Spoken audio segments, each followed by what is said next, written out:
Hello and welcome. Thank you for joining us to learn the first steps to starting a business in Missouri.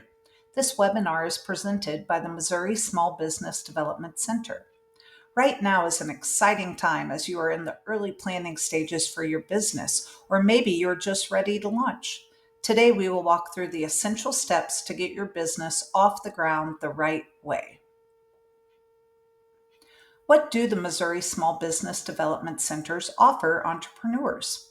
Missouri SBDCs help businesses from idea to exit with no-cost business counseling and educational opportunities. You can access the Missouri SBDC services for the life of your business, getting important help during each stage. This course is your first step to working with our centers. During this course, we will cover legal entity structures with pros and cons of each, registering your business in Missouri. If you live outside our state, that's okay. There's a lot you can learn as well. However, information in this course will be state specific to Missouri. Be sure to reach out to your state SBDC for follow-up counseling and other opportunities. Funding, where you can find it and options to secure it. We know that this is a top question all entrepreneurs ask. Market discovery and other consideration when launching your business. This session is designed to give you both clarity and confidence as you start. Let's jump right in and outline legal entity options in Missouri.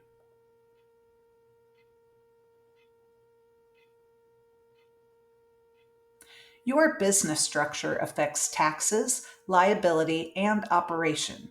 Let's outline the top pros and cons of each of the four types of entities.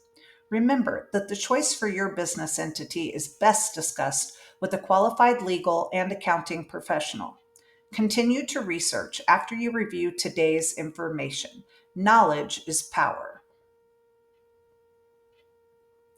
Sole proprietorships are simple to organize. This is because you, as the owner, have full control of the business and legal entity. You will receive all profits, which are only taxed once at your rate. Reporting for a sole proprietorship can be easier than other legal entities. However, being in full control can have disadvantages as well. You have unlimited personal liability in a sole proprietorship. This means there is no legal separation between you and your business. If your business owes money, your personal assets can be used to pay that debt. The lifetime of the business generally equals the lifetime of the owner. That and having full responsibility for all decisions can lead to a larger amount of stress and workload. Partnerships include two or more people that share ownership of a business. Each can contribute to the business, whether financially, operationally, or both. That also means each partner shares any profits or losses. All partners do not have to be equal, and the partnership agreement will outline the parameters. There are three main types of partnerships. A general partnership is an entity with all partners being equal. Limited partnerships include the general partners plus limited partners who are investors but have limited liability. A limited liability partnership is a partnership where all partners have limited liability protection. In partnerships, you may find the combined skills of all the partners is a great bonus. More than one head means more expertise in more fields. All partners can contribute to increase capital. Profits are only taxed once based on each partner's rate. A partnership also has cons. The personal liability, like in a sole proprietorship, doesn't change for all partnerships. It splits between the general partners. Partners may have differing opinions and pathways to make decisions, which can cause stress, and finalizing decisions can be harder and slower. Relationships between partners can change over time, leading to issues with the continuity of the business. Limited liability companies, known as LLCs, are the most commonly used legal entity in the United States. LLCs have many advantages, including limited liability to owners' personal finances. LLCs are also single taxation and can have multiple owners. Multiple owner LLCs are more complex than single owner LLCs. The owners of the LLC can make most decisions using a flexible management structure. Having an LLC can also give a more credible image to the company. There are less compliance issues than a corporation, but the startup and ongoing costs of an LLC are higher than some other entity options. LLC owners pay self employment tax in addition to income tax. Talk to your accountant. Corporations are entities that are separate and distinct from the owners.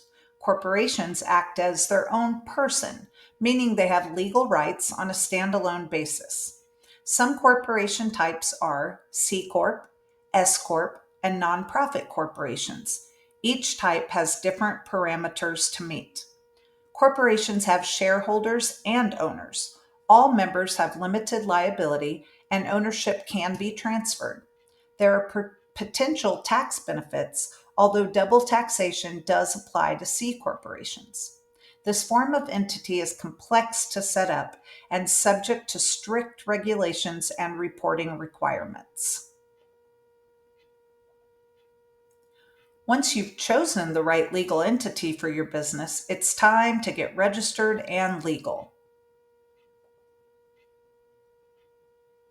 A few important and helpful hints. Most of the following steps are through government agencies and can be completed online.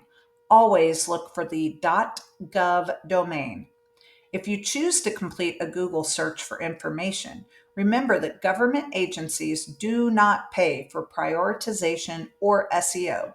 Therefore, they will show up under all sponsored links and possibly even lower in your results.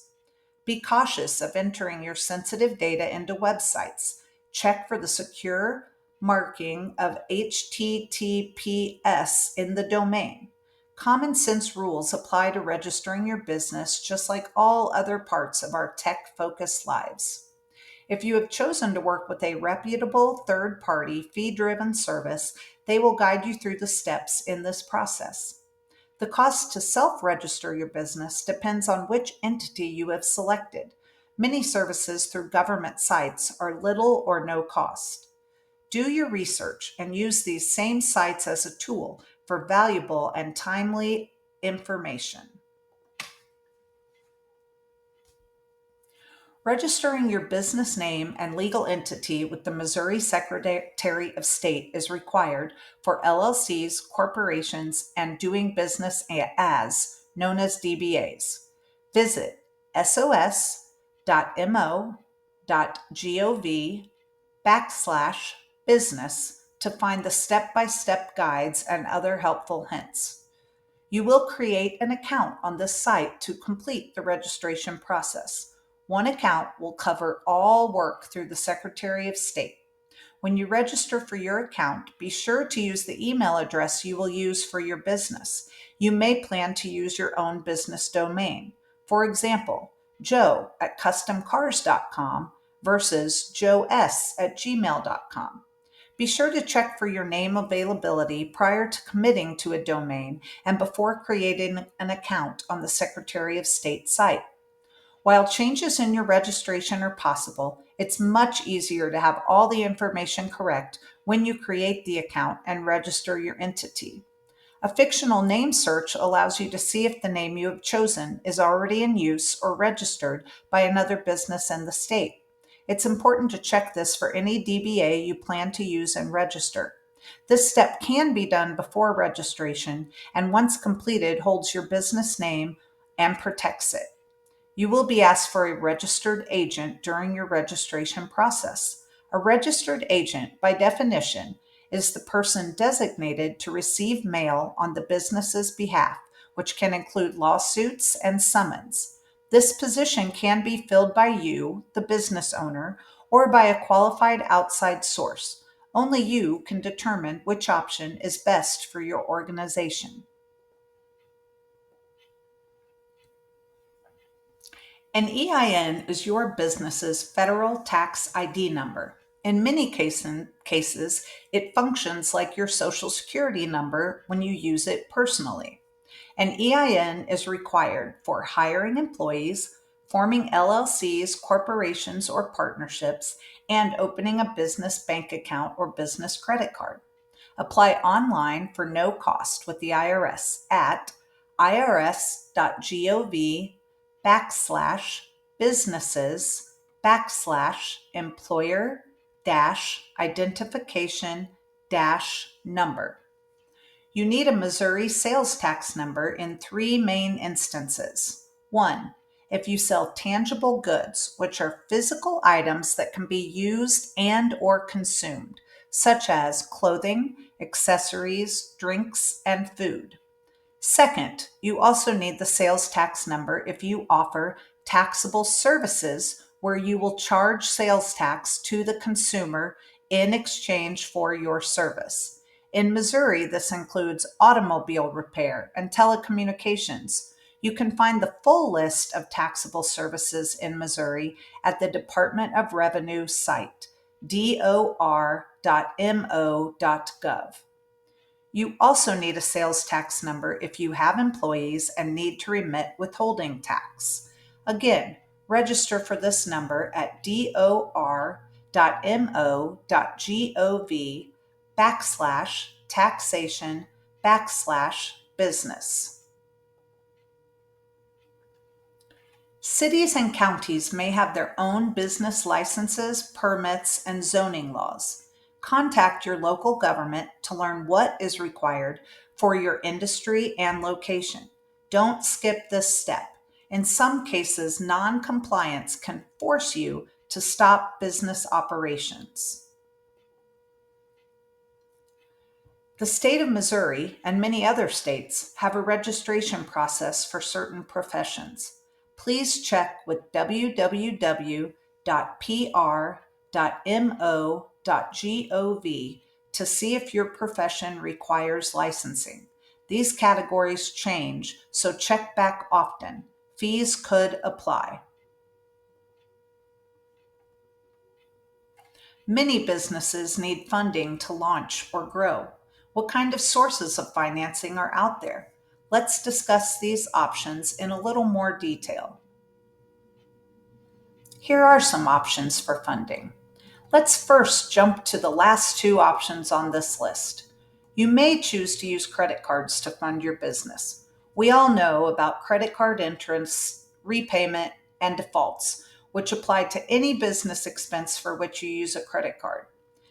There are considerations if you choose to use credit cards, such as would you use a personal card or a business card? Can you qualify for a business card yet? Grants are free money that doesn't have to be paid back. That sounds so great that it may be too good to be true.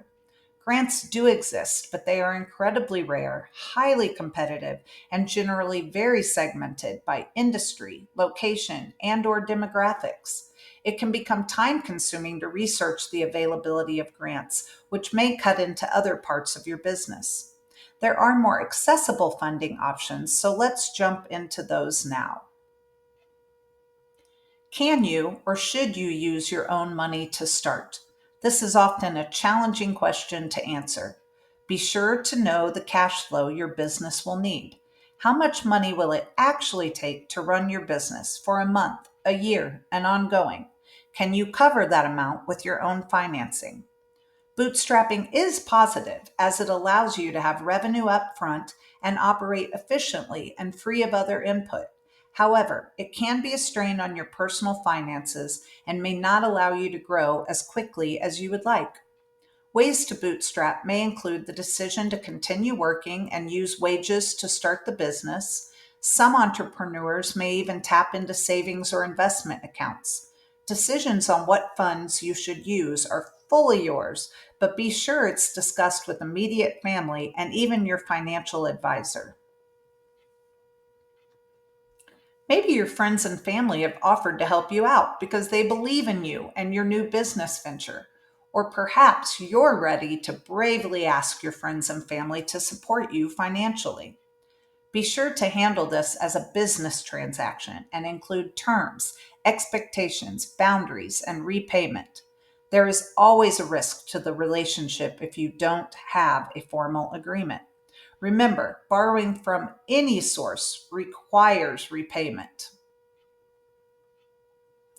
Most entrepreneurs think of loans when they're ready to start their business. Conventional bank loans are the type of loans you think of, such as a mortgage or auto loan. They're structured and require strong credit.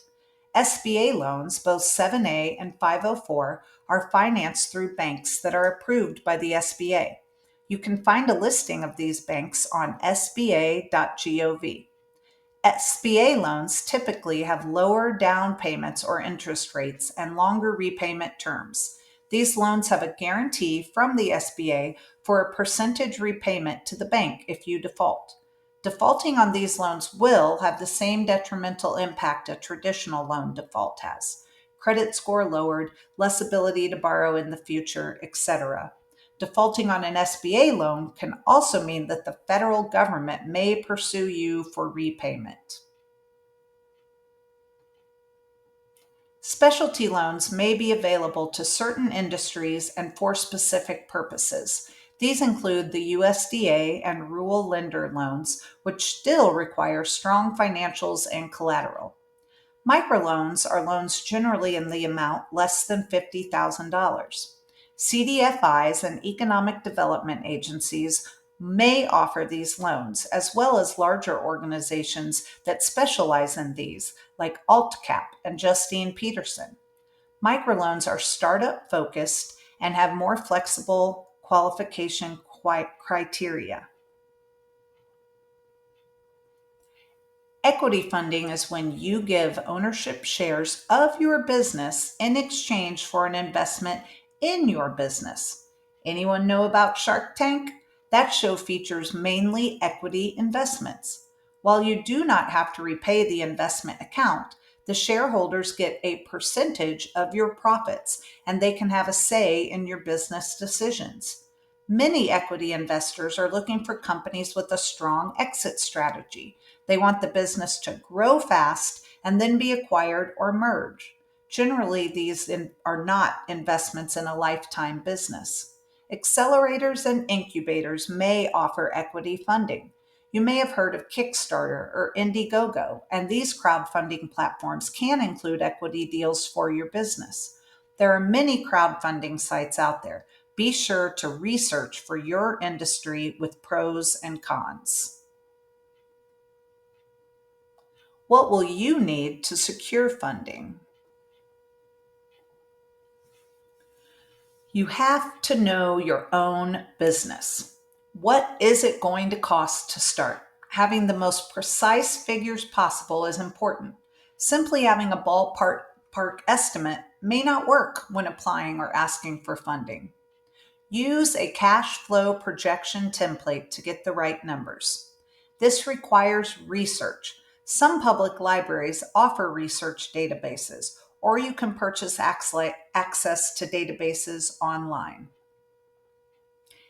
A cash flow projection is a fancy way to say how much money do you spend versus how much money do you make. You can't spend more than you make and have a surviving business. If you're running a business that doesn't make money, it's not really a business, it's a hobby. What does the cash flow projection collect to answer this bottom line question? Expenses included are both variable and fixed. Variable is an expense that fluctuates monthly and may not always be owed. For example, shipping costs are variable. Some months you may have 100 in shipping fees, other months you may only have $15, and some months you may have no shipping fees at all. Fixed expenses are monthly expenses that don't generally change. Rent is a great example, as is insurance. You have a 12-month guarantee of those numbers staying the same every month, and you owe those numbers every month. As you work forward on your cash flow projections, these numbers may change for years 2 and 3. When you are ready to look into loans for your business, there are a few important steps. You also need to be ready to share and have available required information. A commercial loan officer is available at nearly any bank, and it's okay to start with your own bank. You can set an appointment to ask questions about the process and interview the banker about what business loan criteria they use in decision making. Different banks have different processes, and it's smart to talk to more than one banker before moving forward. Banks may all need the same information, although not all applications are the same. You can see here that the cash flow projection is a requested item up to 3 years out. Your personal finances will be reviewed, especially if you are a startup with no proven business model. A business plan is a document that outlines 8 main sections of your business.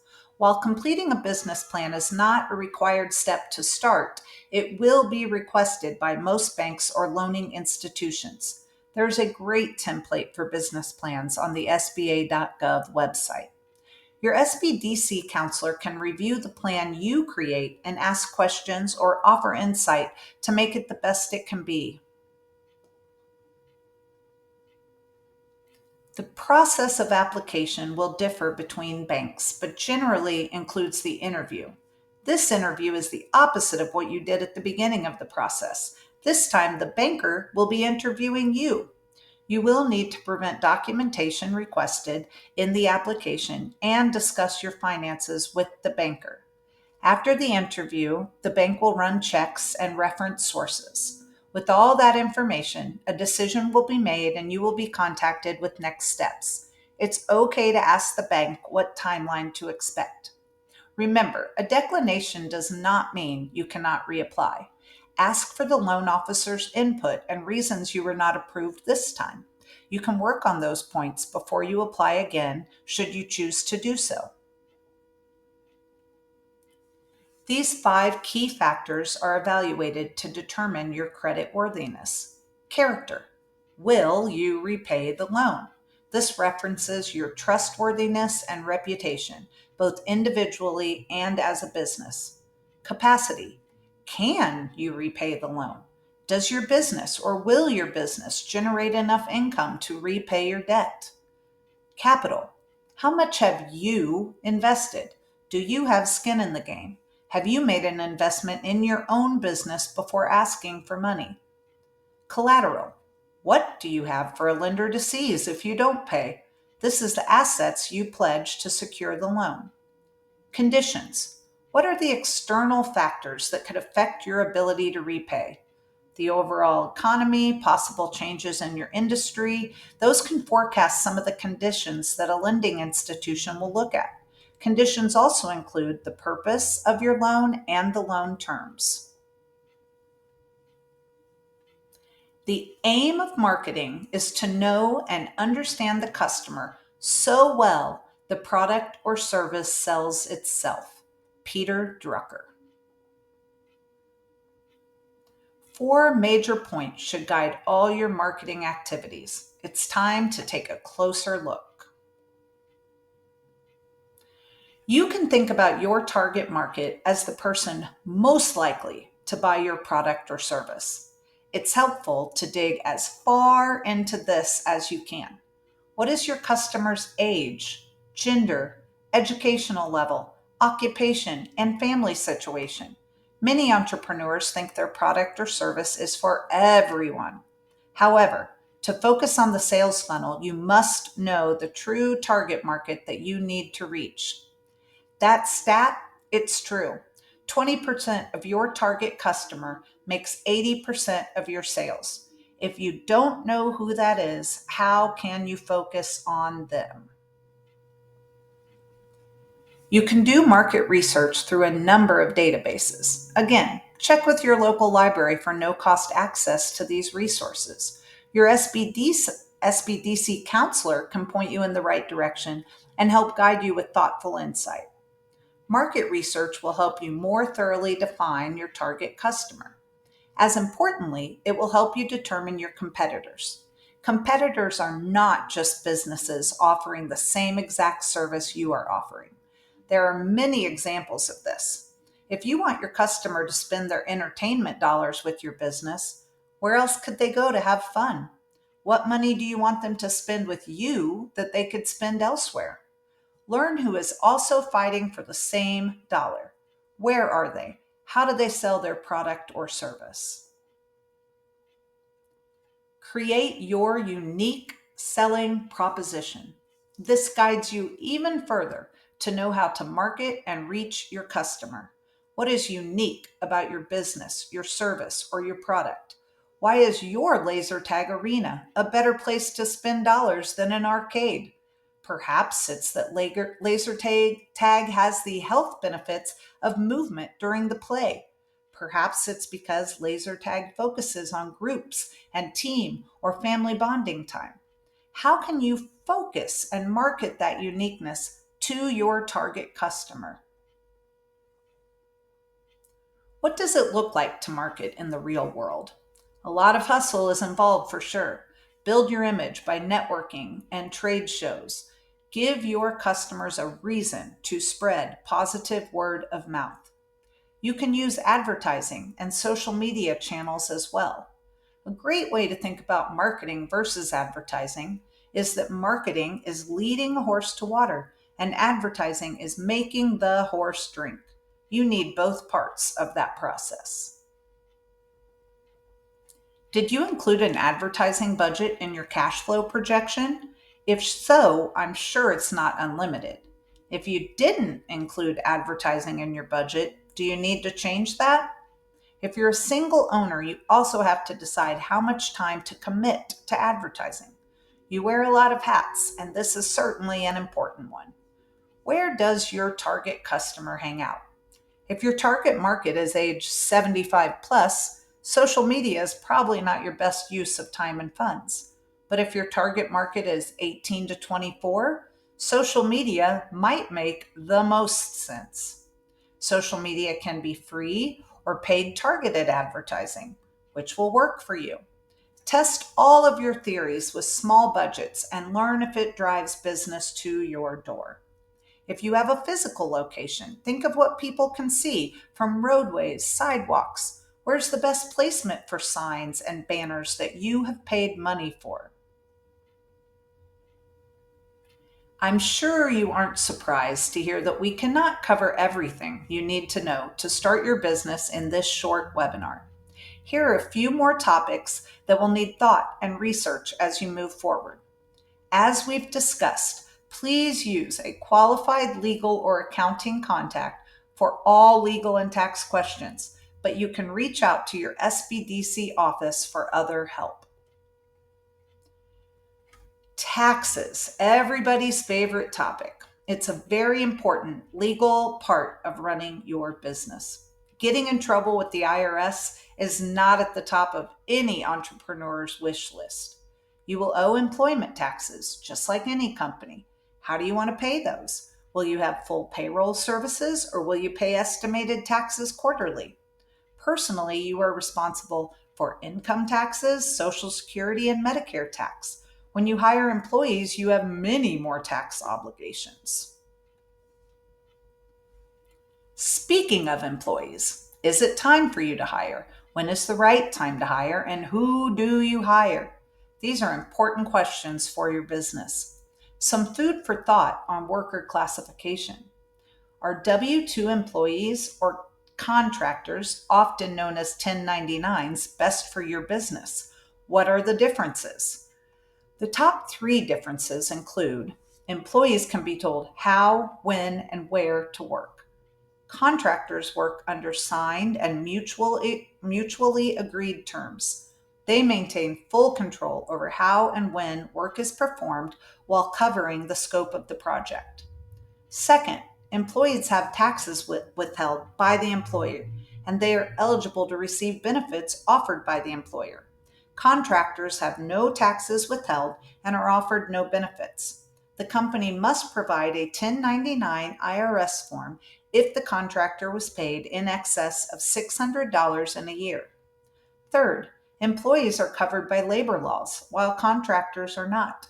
Decisions about your workforce are solely the choice of the business owner or owners. Become fully educated in the differences prior to making that choice. Talking to an accountant is also important.